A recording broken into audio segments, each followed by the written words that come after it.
Éclate dans le ciel la joie des anges. Mes chers frères et sœurs, amis du parvis du Seigneur, Père et bien, dans le nom de notre Seigneur Jésus-Christ, aujourd'hui, nuit très sainte, veillée pascale, je vous souhaite une joyeuse fête de Pâques.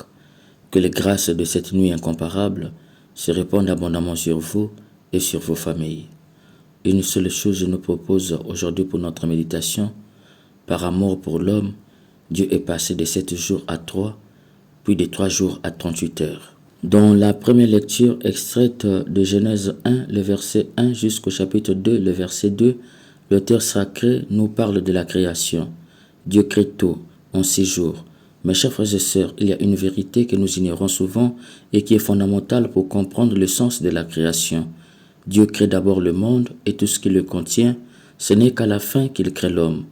Du premier jour au 5e jour, Dieu crée le monde. Ce n'est qu'au 6e jour qu'il crée l'homme. C'est un détail très important. Voyons cela de près. En créant le monde, il dit que ceci soit et cela fut. Mais à l'homme, il ne dit pas et l'homme soit et l'homme fut. Non, arrivé à l'homme, le discours change. Dieu dit, faisons l'homme à notre image et à notre ressemblance. Mes chers frères et sœurs, en créant le monde, Dieu commande. En créant l'homme, Dieu se parle. Quand j'enseigne aux catéchumènes, je pose souvent cette question. Sommes-nous faits à l'image de Dieu? Ils répondent oui. J'ajoute une deuxième question. Dieu est donc à notre image? Ils répondent oui. J'ajoute enfin une troisième question. Dieu est aussi tiré de la terre? Et là, ils disent non. J'ai déduit, je vous ai eu.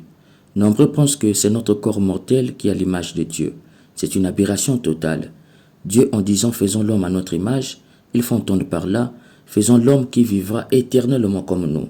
En d'autres termes, l'homme est tiré de la terre pour être incorporé dans la vie de Dieu. Nous allons le tirer de la terre, dit Dieu, pour l'incorporer dans notre vie.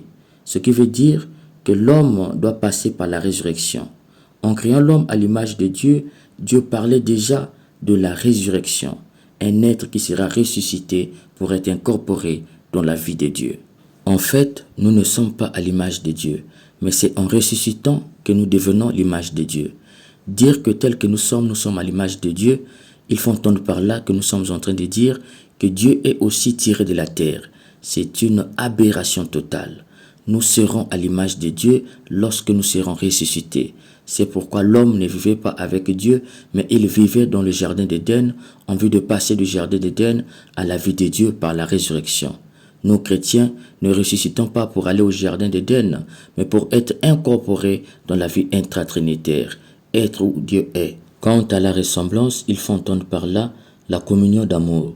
Dieu nous a créés pour être des êtres de communion d'amour à l'image du Père et du Fils et du Saint-Esprit. Ainsi donc, Dieu en disant « Faisons l'homme à notre image et à notre ressemblance » pensait déjà à la résurrection.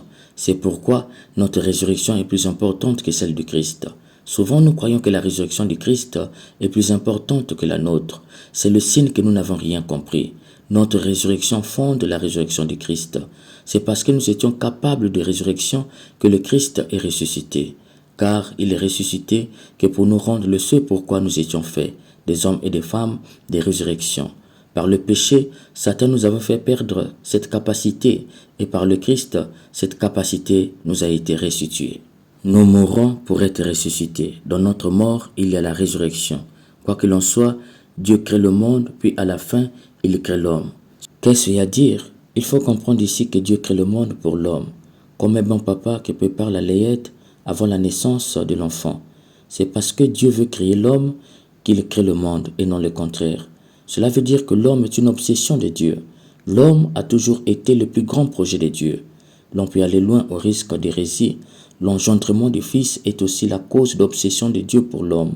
Pourquoi je le dis? C'est parce que le Fils est la parole de Dieu. Or, la parole est du Père, mais aussi de l'homme. Elle est sortie du Père pour être donnée à l'homme. Du coup, la parole lie le Père et l'homme. C'est pourquoi j'ai dit, dans l'engendrement du Fils, Dieu le Père pensait à l'homme. D'où l'homme reste le plus grand projet de Dieu. Au demeurant, cette première lecture extraite de la Genèse nous révèle que la création du monde est l'acte par lequel Dieu est la cause libre et aimante d'un univers essentiellement bon et harmonieux, tiré du néant et mis à la disposition de l'homme. Tout ceci, Dieu l'a fait pour l'homme. C'est pourquoi j'aime le dire, Le jour où l'homme comprendra ce qu'il représente pour Dieu, il plongera dans un silence absolu, puisqu'il ne trouvera plus de mots pour dire cet amour. Quoi qu'il en soit, Dieu a tout fait en 7 jours. De ce fait, il a fallu 7 jours pour Dieu. Mais le péché est rentré. Satan, qui a vu que l'homme était le plus grand projet de Dieu, est tombé dans la haine. Satan est venu corrompre l'homme. Par l'homme, le péché est rentré dans le monde. Non seulement l'homme a perdu sa capacité de résurrection, puisqu'il a péché, il a aussi rendu impur le monde. Le monde s'est corrompu. Dieu va rentrer dans l'urgence. Il ne va plus sauver l'homme en 7 jours. Il ne va plus sauver le monde en 7 jours.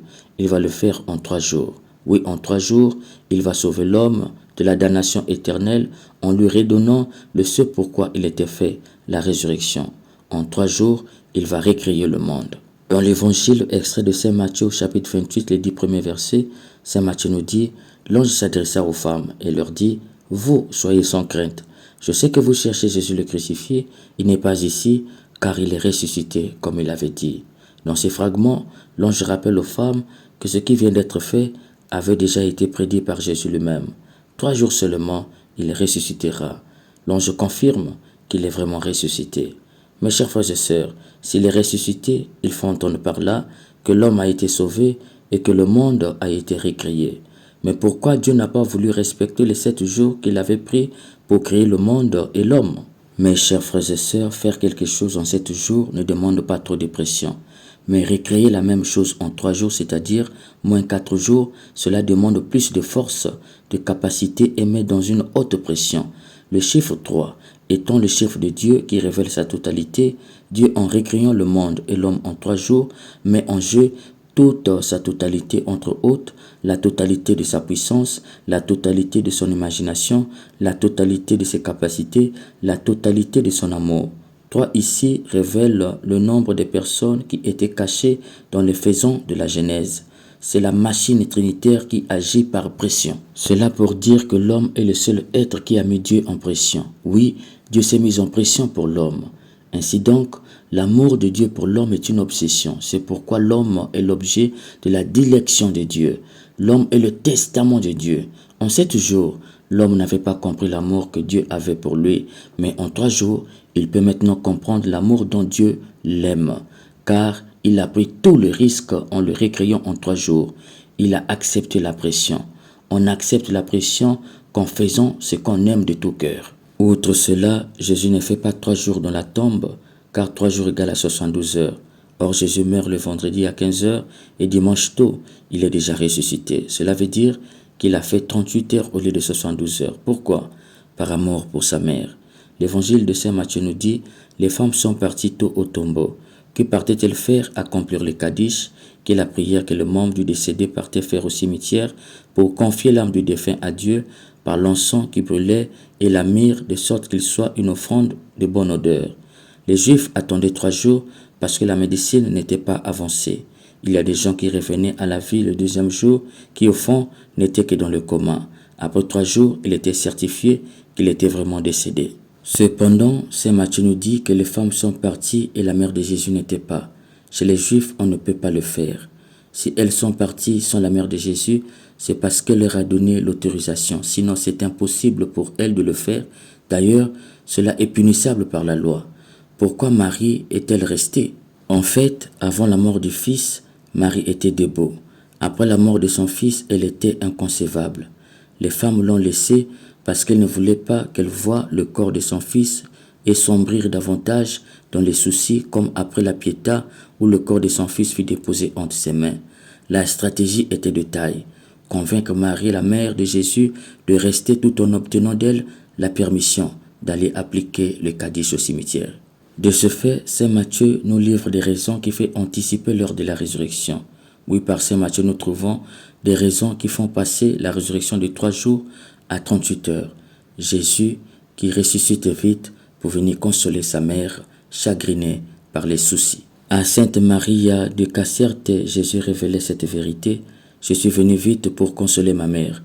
Pendant que les femmes se rendaient au tombeau, je suis d'abord apparu à ma mère à leur absence pour la consoler. C'est pourquoi, lorsqu'elles ont voulu douter et cacher cette vérité par peur des Juifs, ma mère leur a dit, il est ressuscité. Dès que vous êtes partis, il était là avec moi. En voyant ma mère passer du chagrin à la joie rayonnante, elles ont cru davantage à ce qu'elles avaient entendu et vu. Ce n'est pas un fantôme qu'elles avaient vu, mais bien Jésus que sa mère avait vu. Mes chers frères et sœurs, pourquoi les évangiles sont passés sous silence de cette vérité que Jésus révèle à Maria de Cacerte? C'est parce qu'il tenait à respecter Marie dans son vœu de discrétion. En plus, s'il parlait de cela, il devrait se contredire, car la logique de la résurrection qu'ils avaient optée était l'affermissement de la foi. Le Christ apparaît à ses disciples qui avaient perdu la foi pour raffermir leur foi. Dire que Jésus apparaît à Marie, ils vont se contredire du fait qu'ils ont toujours présenté Marie comme une femme de foi. C'est donc par souci de logique et de cohérence qu'ils ont laissé d'autres vérités de côté. Mais ce n'est pas parce qu'ils ont laissé cela de côté que ces vérités n'existaient pas. Saint Jean, en concluant son évangile, dit « Jésus a encore fait bien d'autres choses. Si on les relatait par les détails, je ne crois pas que le monde entier puisse contenir les livres qu'il en faudrait écrire. » Quoi qu'il en soit, nous venons de voir que par amour pour l'homme, Dieu est passé de 7 jours à 3 et de 3 jours à 38 heures. C'est pour te dire, cher bien-aimé, que Dieu t'aime. Tu es très important pour Dieu. Tu es son obsession, sa merveille. Tu es son testament spirituel, son plus grand projet et sa priorité. En célébrant la résurrection du Christ ce soir, souviens-toi et n'oublie jamais que tu es le partenaire sûr de Dieu, son vis-à-vis, le code de sa voix, l'objet de sa dilection. Je te révèle cette vérité. La révélation demande deux êtres, celui qui révèle Dieu et celui à qui la révélation est révélée, l'homme. C'est pour te dire que l'homme est le réceptacle de la révélation de Dieu. L'homme est celui qui donne sens à la révélation de Dieu. L'autocommunication de Dieu, c'est-à-dire Dieu qui se révèle par son Fils, trouve sa valeur qu'en l'homme. Car la valeur d'un cadeau n'est pas dans celui qui le donne, mais dans celui qui le reçoit. C'est ainsi que l'homme se reçoit de Dieu et par conséquent il est Dieu. La résurrection du Christ lui restitue sa nature profonde d'être fait pour vivre éternellement. C'est pourquoi cet homme qui reçoit Dieu est Dieu. Chers amis, par la résurrection du Christ, ce n'est plus du dehors que Dieu agit, mais du dedans de l'homme. Et cela, non pas seulement parce que Dieu aime l'homme, mais plus encore parce qu'il aime tellement l'homme qu'il a donné son Fils unique. Autrement dit, en Jésus, Dieu s'est fait homme, non pas pour sauver l'homme, mais pour épouser l'homme. La résurrection du Christ est une dot que Dieu verse à l'homme lui-même pour l'épouser. C'est pourquoi l'homme est fait pour devenir la chair de la chair de Dieu. Cher ami, notre Dieu est capable de te donner tout ce qu'il a prévu de te donner plus tard. Il est capable de réduire le temps qu'il avait prévu pour te bénir, tout comme il peut prolonger la durée de ton existence sur terre. Tout ce qui t'est demandé, ne plus vivre dans l'autosuffisance vis-à-vis de Dieu, ne pas se boucler sur toi-même, mais ouvre-toi chaque jour à Dieu par la foi, l'espérance et la charité. En cette nuit très sainte, que l'Esprit Saint nous aide à repenser une nouvelle façon de penser et de vivre l'homme. Amen.